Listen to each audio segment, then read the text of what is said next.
ఆంధ్ర రాజకీయంలో లెక్కలు మారుతున్నాయి. 2024 అసెంబ్లీ ఎన్నికల్లో వైసీపీని గద్దెదించడమే లక్ష్యంగా చంద్రబాబు, పవన్ కళ్యాణ్ ఇప్పటికే చేతులు కలిపారు. జనసేన, బీజేపీ ఓ టీడీపీ అన్నట్లుగా ఎన్నికలకు సన్నద్ధమవుతున్న వేళ మధ్యలో ఎన్నికల వ్యూహకర్త పీకే ఎంటర్ అయ్యారు. టీడీపీనికి జాకీలు పెట్టమని లేపేందుకు ఇద్దరు పీకేలు శక్తి వంచన లేకుండా ప్రయత్నాలు చేస్తున్నారు. నిన్నటి వరకు ఫ్యాన్కు జేజేలు కొట్టిన పీకే ఇప్పుడు అదే ఫ్యాన్ పార్టీకి శాపాలు పెట్టడం వెనుక బాబు వ్యూహం ఉందని జగన్ సైన్యం సీరియస్ అవుతోంది. ఎంతమంది కలిసి కట్టుకొని వచ్చినా జగన్ సింహంలా సింహాసనంపై కూర్చుంటారని వైసీపీ నేతలు ధీమా వ్యక్తం చేస్తున్నారు.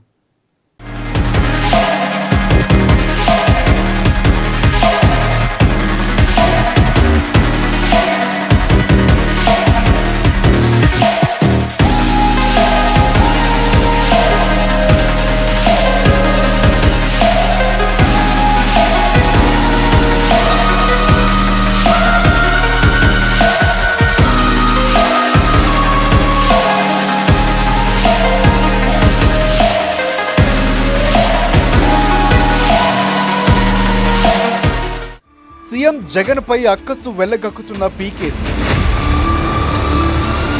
చంద్రబాబు, పవన్లకు తోడైన ప్రశాంత్ కిషోర్. పీకే మాటల వెనుక బాబు వ్యూహం ఉందా? పీకే మాటల తీరుపై వైసీపీ నేతల ఆగ్రహం.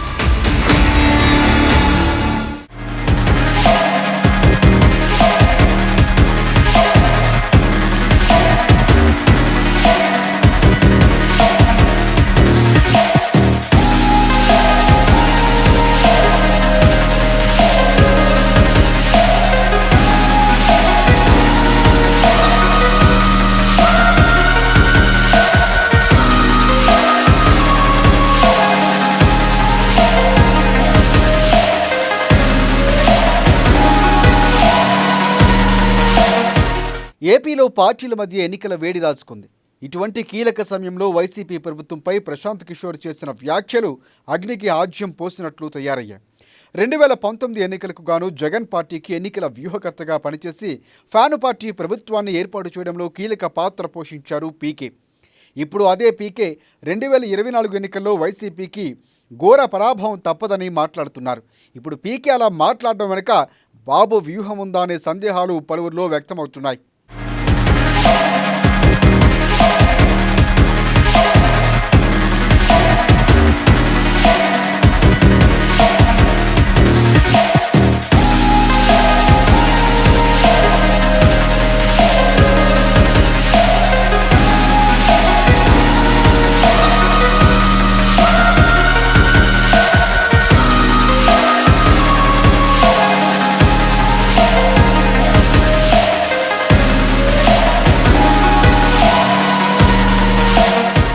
హైదరాబాద్లో ఒక మీడియా పత్రిక నిర్వహించిన కార్యక్రమంలో పాల్గొన్న పీకే ఆంధ్రప్రదేశ్ రాజకీయాల మీద తన అభిప్రాయాన్ని పంచుకున్నారు.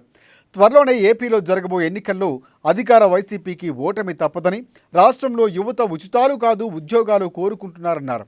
ఉచిత పథకాలకు బటన్ నొక్కుతూ ప్యాలెస్లో పాలన చేసే వ్యక్తులకు ముఖ్యమంత్రిగా ఎన్నుకోవడానికి ప్రజలు సిద్ధంగా లేరంటూ వైసీపీకి గట్టి హెచ్చరికలే పంపించారు పీకే. Educated. They are looking for jobs. They are not looking for 1,000 rupees benefit. The head of the state, you must not put all your eggs in one basket called freebies. And Jagan has made a mistake. Pay them heavily in the election, and that is what is going to be. Jagan, my gut is telling that he's losing. Losing big. Not losing, losing big. సంక్షేమంతో పాటు అభివృద్ధి కూడా జరిగినప్పుడే రాష్ట్రం సుభిక్షంగా ప్రజలు సంతృప్తిగా ఉంటారంటూ చెప్పిన పీకే ఈసారి జరగబోయే ఎన్నికల్లో గెలుపు జగన్కు అసాధ్యమని, అధికారంలోకి రాబోయేది టీడీపీ పార్టీ అని తేల్చి చెప్పారు. ఎన్నికల వ్యూహకర్తగా పనిచేసిన ఈ పీకే ఈ ఎన్నికల్లో జగన్ గెలవలేడని తేల్చేస్తే జనసేన అధ్యక్షుడు పవన్ కళ్యాణ్ ఈసారి జరిగే ఎన్నికల్లో జగన్ను గెలవనివ్వను, పాతాళానికి తొక్కుతా అంటూ శపథాలు చేస్తున్నారు. నిర్ణయాలు తీసుకుంటాం. ఆ నిర్ణయాలు ఎలాంటివి? నాకు సంబంధించినవి కాదు, ప్రజలకు సంబంధించినవి.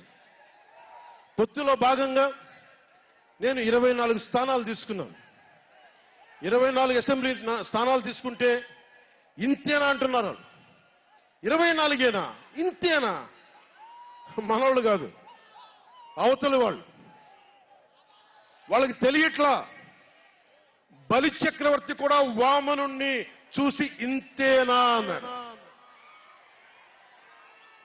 బలి చక్రవర్తి కూడా వామనుని చూసి ఇంతేనా అన్నాడు.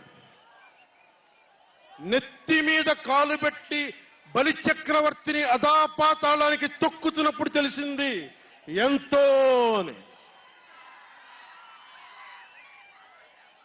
ఇంతింతై వటుడింతై నభో వీధిపై నంతై తోయిద మండలాగ్రమునకంతై వామనవతారాన్ని చూపిస్తుంది జనసేన.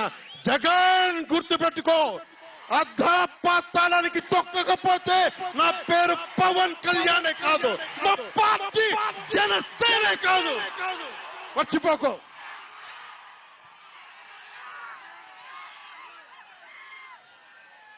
రేపు ఎన్నికలైనప్పుడు వైసీపీ వాళ్ళకి తెలుస్తోంది మనం ఎంతో.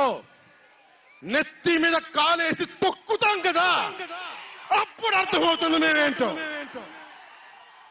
అలా గెలవనివ్వను అంటూ ఒకరు, గెలవలేడు అంటూ మరొకరు, ఈ ఇద్దరి పీకేలు చేస్తున్న శబదాలు వైసీపీకి జగన్కు శాపాలుగా మారనున్నాయా అంటూ సోషల్ మీడియాలో వైసీపీపై ట్రోల్స్ చేస్తున్నారు. అలాగే గత ఎన్నికలకు జగన్ విజయాన్ని కాంక్షించిన ఆయన కోసం పనిచేసిన చెల్లి షర్మిల, వైసీపీ ఎన్నికల వ్యూహకర్తగా పనిచేసిన ప్రశాంత్ కిషోర్ ఇద్దరూ ఎన్నికల్లో జగన్ ఓటమిని కోరుకోవడం అంతా కూడా దేవుడి స్క్రిప్ట్లో భాగమేనంటూ కూడా మీమ్స్ కూడా సిద్ధం చేసుకుంటున్నారు.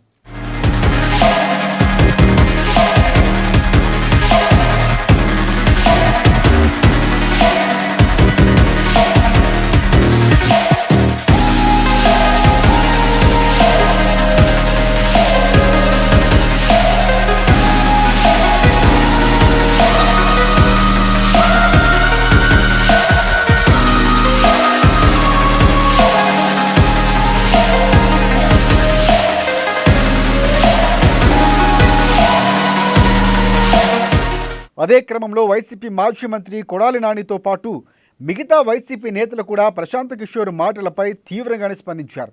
పీకే ఓ తీసేసిన తహసీల్దార్ అని, అతడు ఇప్పుడు ఏ పార్టీకి పనిచేయడం లేదని, కేవలం జాతకాలు చెప్తున్నాడంటూ కూడా ఆగ్రహం వ్యక్తం చేశారు. ఐప్యాక్ నుంచి పీకేను తరిమేశారన్నారు. ఐప్యాక్ వైసీపీకి రిషి ఆధ్వర్యంలో ఇప్పటికీ పనిచేస్తుందని చెప్పారు ఆయన.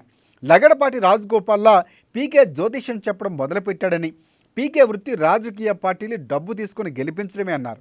కానీ జాతకాలు చెప్పడం కాదన్నారు. జగన్ మీద డబ్బులు తీసుకుని చిల్లర వాగుళ్ళు వాగే వాళ్ళను పట్టించుకోవాల్సిన అవసరం లేదని చెప్పారు. ఎవరు కూడా అతన్ని రాజకీయ పార్టీ వ్యూహకర్తగా పెట్టుకోవాలి. అతనికి ఉన్నటువంటి ఐప్యాక్లోంచి కూడా అన్ని తరిమేశారు. ఐప్యాక్ టీము వైఎస్ఆర్ కాంగ్రెస్ పార్టీకి ఇప్పుడు కూడా పనిచేస్తుంది ఋషి ఆధ్వర్యంలో. లగడపాటి రాజగోపాల్ లాగా ఇతను కూడా జ్యోతిష్కం చేయడం మొదలెట్టాడు.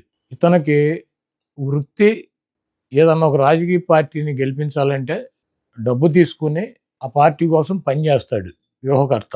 ఇతను తీసేసిన తహసీల్దారు ఐప్యాక్లోంచి తరిమేస్తే అతనికి ఎటువంటి టీము లేకుండా బీహార్లో ఒక రాజకీయ పార్టీ పెట్టి పాదయాత్ర చేసి డిజాస్టర్ అయిపోయి డిస్పోజల్ అయిపోయాడు. ఎవడో కూడా పెట్టుకునేటువంటి పరిస్థితి లేదు.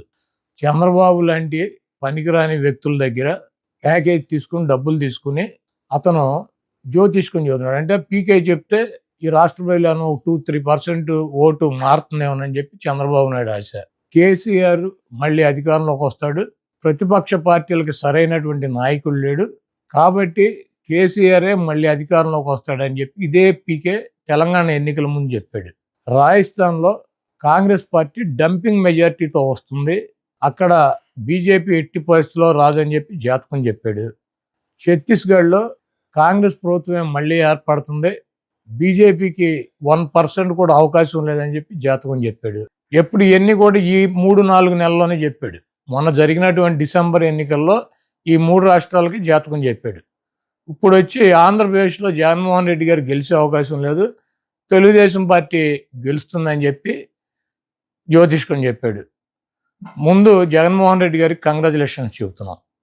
ఎందుకంటే ఇటువంటి పనికిరాని తీసేసిన తహసీల్దారులు లగడపాటి రాజగోపాల్ గారు, ఈ పీకే, ఇటువంటి వాళ్ళు డబ్బులు తీసుకుని సర్వేలు చేయకుండా ఎక్కడా కూడా పని చేయకుండా నోటికి వచ్చినట్టు పిచ్చివాగుడు వాగి ప్రజల్ని గడిచినటువంటి 5 సంవత్సరాలుగా ఈ రాష్ట్రంలో వైఎస్ఆర్ కాంగ్రెస్ పార్టీ ప్రభుత్వం జగన్మోహన్ రెడ్డి గారి నాయకత్వంలో 2.5 లక్షల కోట్ల పైచిలుకు డైరెక్ట్ బెనిఫిట్ ట్రాన్స్ఫర్ ద్వారా పేదవాడికి మంచి చేసేటువంటి కార్యక్రమం చేశామో దానివల్ల ఓట్లు రావు, దానివల్ల ఈ ప్రభుత్వం లేదా వైఎస్ఆర్ కాంగ్రెస్ పార్టీ గెలవడం కష్టం అనేటువంటి మాట మాట్లాడారు. మరి ఇదే నిజమై ఉంటే మరి ఆయన ఎందుకు చంద్రబాబు నాయుడు గారికి సూపర్ 6 అనేటువంటి పథకాల్ని దాదాపు సంవత్సరానికి 1,20,000 కోట్ల రూపాయలు ఖర్చు చేయాల్సినటువంటి పథకాల్ని ఎందుకు సలహా ఇచ్చాడో ఒకసారి అది కూడా చెప్పుని ఉంటే బాగుండేది. ఈ బీహార్లో చెల్లని రూపాయి వచ్చి ఇక్కడ రూపాయలు సంపాదించుకోవాలనేటువంటి ప్రయత్నం కనబడతా ఉంది. దాంట్లో భాగంగానే ఈ రకమైనటువంటి స్టేట్మెంట్స్ అన్నీ కూడా చేస్తున్నట్టుగా ఈ రాష్ట్ర ప్రజల తాలూకా అభిప్రాయం అనేటువంటిది తెలియజేస్తా ఉన్నా. మొత్తంగా టీడీపీ అధినేతకు ఇద్దరు పీకేలు అండగా ఉంటే తమకు మాత్రం రాష్ట్ర ప్రజలు అండగా ఉన్నారంటున్నారు వైసీపీ నేతలు. మరి వారి శాపాలు జగన్కి ఆశీర్వచనాలు అవుతాయా, శాపాలుగా మారుతాయనేది ఎన్నికల వరకు వేచి చూడాలి.